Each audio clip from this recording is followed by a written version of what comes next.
গত ভিডিওতে আপনারা দেখেছেন যে আমরা আমাদের কাঙ্ক্ষিত দরজা পর্যন্ত কিন্তু চলে এসেছিলাম। তো সেই কাঙ্ক্ষিত দরজার কাছাকাছি চলে আসার পরে কি হলো মোটামুটি সেই সবকিছু আজকের ভিডিওতে শেয়ার করব। যদিও এক ভিডিওতে সব দেখানো সম্ভব না, তবে আমি চেষ্টা করেছি এই সিরিজটাকে একটু লম্বা রাখার জন্য। তো এখানে দেখতেই পাচ্ছেন, যেটা আপনারা গত ভিডিওতেও দেখেছেন, যে আমরা কিন্তু আমাদের কাঙ্ক্ষিত দরজার কাছে চলে এসেছি। আশা করছি আমাদের আজকের এই ভিডিওটা আপনাদের ভালো লাগবে। যদি ভালো লাগে অবশ্যই লাইক, কমেন্ট, শেয়ার এবং আমার চ্যানেলটাকে কিন্তু সাবস্ক্রাইব করতে ভুলবেন না। তো কাঙ্ক্ষিত দরজার ভেতরে ঢোকার পরে যেটা প্রথম দেখেছি সেটা হচ্ছে আমার মায়ের মুখ। আর আমার মা দেখেছে আমার মুখ, মানে আমাদের দুইজনেরই মন শান্ত। শান্ত মন নিয়ে আমরা গিয়ে ফ্রেশ হয়ে নিয়েছিলাম। ফ্রেশ হওয়ার পরে চলে এসেছি রান্নাঘরে আমার আম্মা কি মজার মজার খাবার রান্না করেছে সেগুলো দেখার জন্য। তো এগুলো আমি দেখছিলাম, আর ওইদিকে আমার হাজবেন্ড ফোন দিয়েছিল। তো সে দেখে বলছিল যে তোমরা যাই খাও কোনো সমস্যা নাই, শুধু আমাকে জানায়ও না বা আমাকে দেখায়ও না। তো আমি তো নাছোড়বান্দা, আমি সুন্দর করে ভিডিওটা অন করে তাকে দেখাচ্ছি যে দেখো আম্মা এগুলো রান্না করছে। সে দেখা বাদ দিয়ে ফোনটা কেটে দিয়েছে। বোঝেন তাহলে, সে আসতে পারেনি কিন্তু তার খাবার খাওয়ার প্রতি খুব লোভ। সে আমার আম্মার হাতের খাবার খেতে খুবই পছন্দ করে, বাট তার একটাই কমপ্লেন যে কেন আমি আম্মার হাতে রান্নার মতো রান্না করতে পারি না। প্রত্যেকটা মানুষের রান্নার টেস্ট, মানে রান্নার হাতের টেস্ট কিন্তু এক একজনের এক এক রকম। তো আমি চাইলেও আমার আম্মার মতো করে রান্না করতে পারি না। সেম জিনিসপত্র দিয়েও আমার রান্না কেন জানি আমার আম্মার মতো হয় না, আমি জানি না কেন।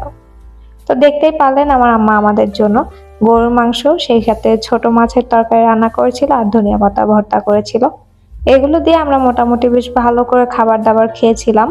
তো খাওয়া দাওয়া শেষ করে একটু রেস্ট নিয়ে বিকালবেলা আমি চলে এসেছিলাম আমাদের ছাদে। ছাদে কিন্তু অনেকগুলো কবুতর আছে আমাদের।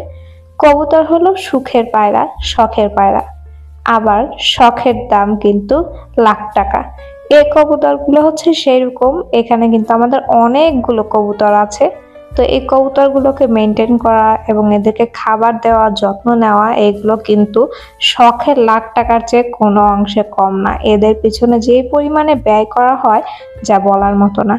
বাট তারপরেও আলহামদুলিল্লাহ অনেকগুলো কবুতর আছে আমাদের, সেই সাথে কিন্তু আমাদের অনেকগুলো মুরগিও আছে।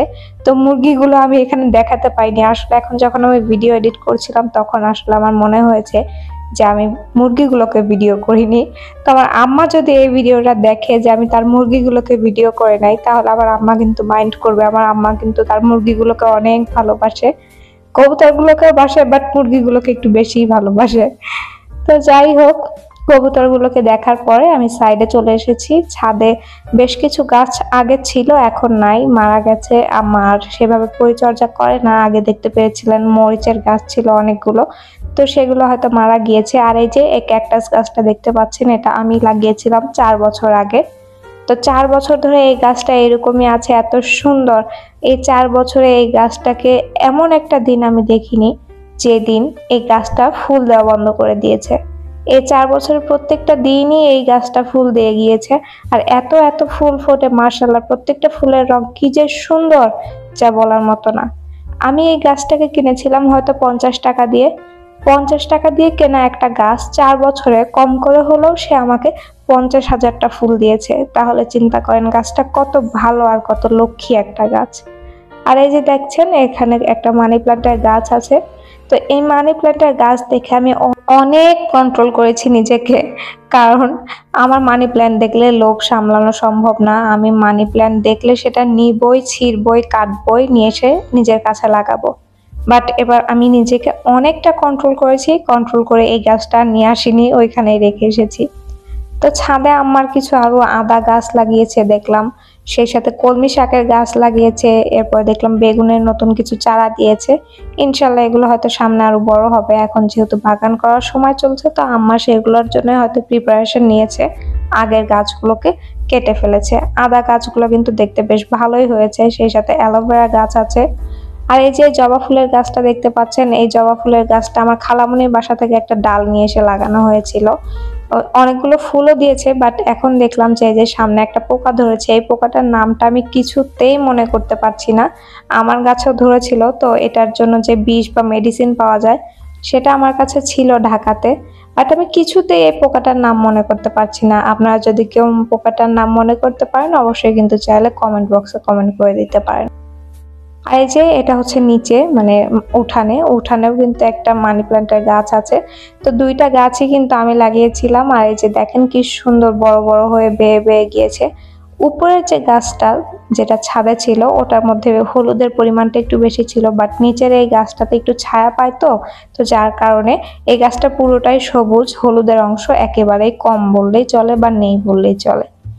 তো এখানে বিকেলবেলা এগুলো দেখা করে আমি আম্মা ইশরাত তিনজন মিলে গিয়েছিলাম শহরে গিয়েছিলাম কিছু কেনাকাটা করার জন্য। কারণ আমি যে এই যে বগুড়াতে এসেছি আমি কিন্তু থাকবো না, আজকে এসেছি কালকে থাকবো, পরের দিনই আমি আবার সকালবেলা চলে যাব, মানে একদিনের জন্য আমি এসেছি বলতে গেলে।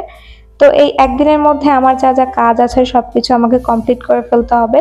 তো সেই চিন্তা করে আর দেরি না করে আমরা শহরে গিয়েছিলাম। আমার কিছু প্রয়োজনীয় জিনিস দরকার ছিল যেগুলো আমি কেনাকাটা করতাম, তো সেগুলো কেনার জন্য চলে গিয়েছিলাম। আর আমার প্রয়োজনীয় জিনিস বলতে আমি বেসিক্যালি দেখা যায় কি আমি যে সমস্ত কসমেটিক্স ইউজ করি সেগুলো আমি বগুড়া থেকে নিয়ে আসি। আসলে কসমেটিক্স এমন একটা জিনিস যেটা আপনি ট্রাস্টেড কারো কাছ থেকে না নিলে না কখনো শান্তি পাবেন না।